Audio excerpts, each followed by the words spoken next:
여러분 안녕하세요. 오늘 해설에서는 정말 흥미로운 주제를 다뤄볼까 합니다. 우리가 평소에 이건 정말 가치 있다라고 느낄 때가 있잖아요.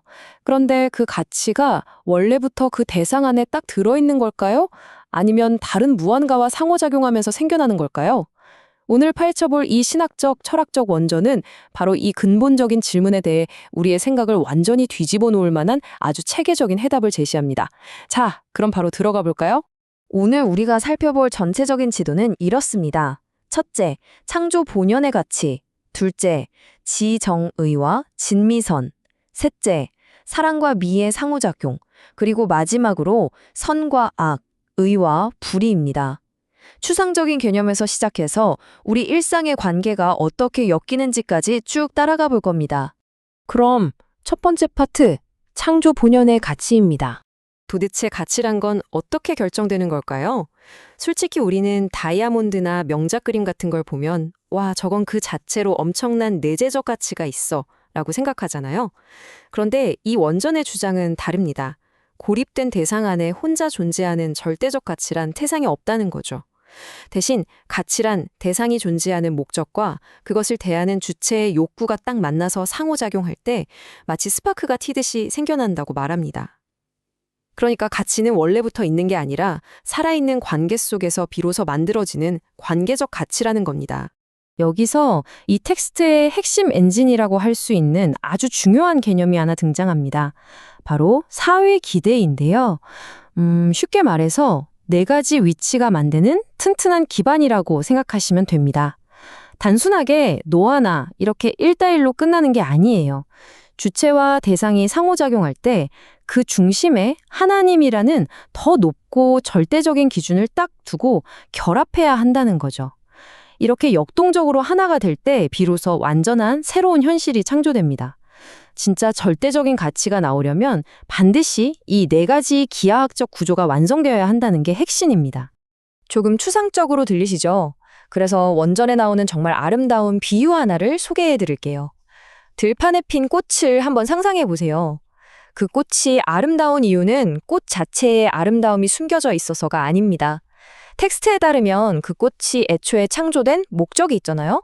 그 목적과 그 꽃을 보면서 정말 아름답다라고 느끼는 인간의 욕망이 완벽하게 하나로 포개어질 때 바로 그 순간 완전한 기쁨이 터져나오면서 가치가 결정된다는 겁니다.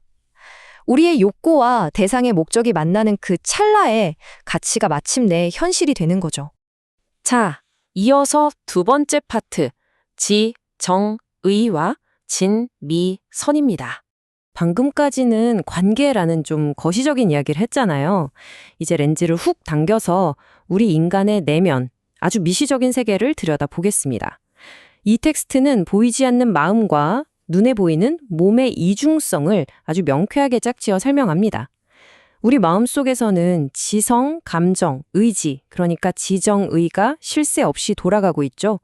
그러면 우리의 몸은 이 마음의 명령에 반응해서 진미선이라는 눈에 보이는 물리적인 행동을 만들어냅니다. 보이지 않는 내면의 동력이 결국 눈에 보이는 가치 추구 행동을 조종하는 셈이죠.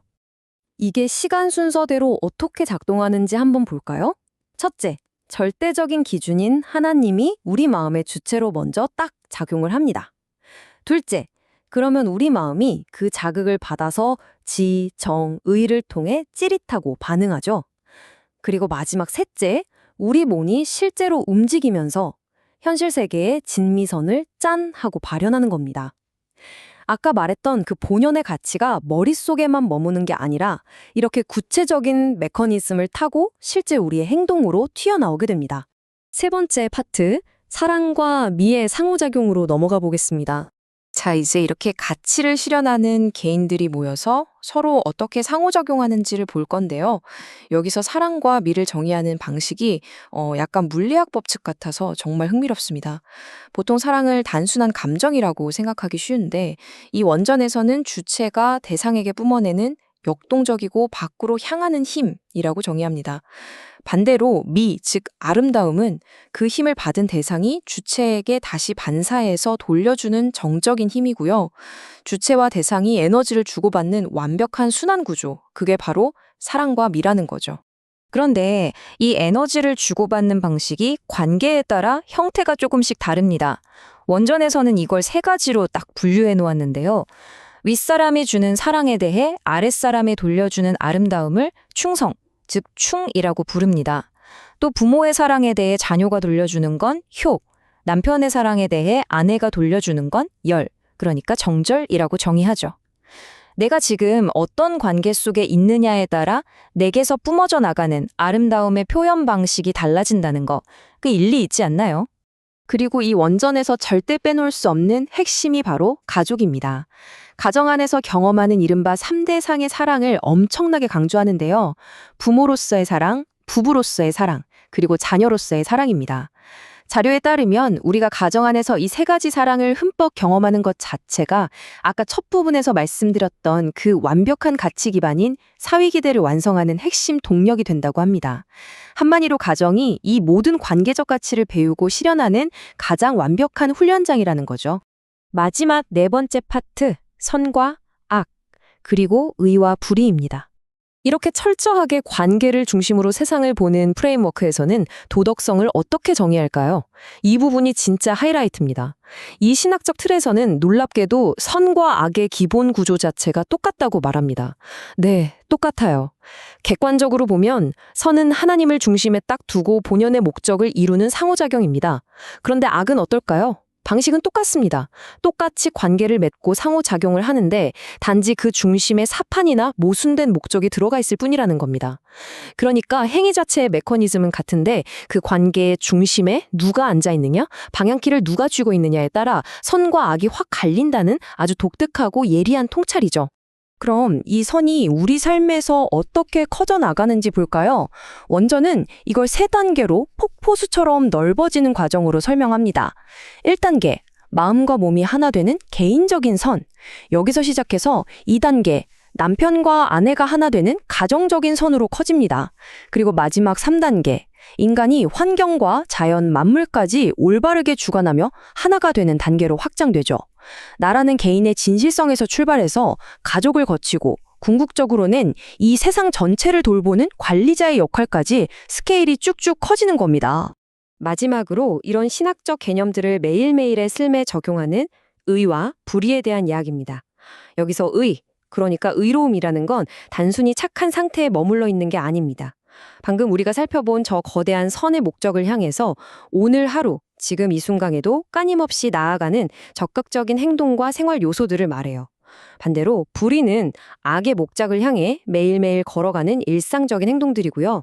결국 의로움이란 가만히 멈춰있는 명사가 아니라 끊임없이 올바른 관계를 추구해 나가는 현재 진행형 동사에 가깝다는 걸 강조하고 있습니다. 자, 오늘 우리는 가치가 홀로 외롭게 존재하는 것이 아니라 살아 숨쉬는 상호작용 속에서 튀어나오며 올바른 중심을 가진 관계만이 진짜 가치와 선을 만들어낸다는 깊은 철학적 메시지를 함께 따라가 보았습니다. 오늘 해설을 마무리하면서 여러분께 질문을 하나 던지고 싶네요. 만약 오늘 다룬 이 텍스트의 주장처럼 우리가 가진 모든 가치가 철저하게 관계에서 나오는 것이라면 지금 이 순간 여러분이 맺고 있는 그 수많은 관계들의 중심에는 과연 무엇이 자리 잡고 있습니까? 어쩌면 바로 그 중심이 여러분 삶의 진짜 가치를 결정짓고 있을지도 모릅니다. 오늘 해설은 여기까지입니다. 함께 해주셔서 감사합니다.